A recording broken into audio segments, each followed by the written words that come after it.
The next thing that I'd like to spend some time on is asking questions. So here's another question for you. And again, you can use the annotate. And the question on the slide is, how much do you make asking questions a habit? The world is getting complex. The world is changing so fast that the stuff that we knew yesterday might not necessarily be valid today. The world might have changed so quickly that the knowledge that we had, the answers that we had yesterday, will not help us solve a problem today.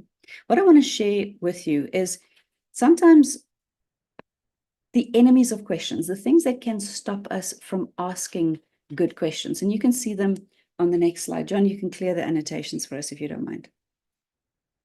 Enemies of questions, I have seen, and this is from a book called The Book of Beautiful Questions. I'll send you a link afterwards with these books. I can highly recommend them. Warren Berger wrote a book called The Book of Beautiful Questions. He wrote a couple of books about questions, and I can highly recommend them. Sometimes we worry that people think we don't know what the answer is. Sometimes we think we need to know all the answers. Can I get a hands up of people who know everything?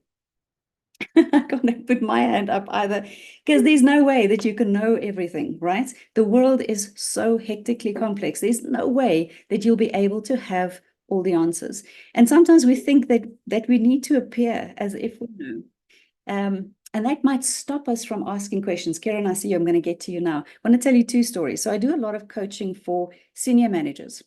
And sometimes senior managers tell me that they feel uncomfortable asking questions because people are looking up to them thinking that they need to know, right? The boss must know the answer. How is the boss now asking all of these questions? And that they worry that they seem as if they don't know. So that's senior management.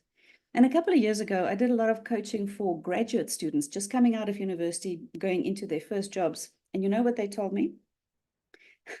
They told me they don't want to ask questions because they don't want to seem ignorant. So they're having exactly the same issue as the senior management. They don't want to look ignorant. They don't want to ask questions because what if people think that I don't know? So sometimes fear, the fact that we worry that people think that we don't know, might stop us from asking questions.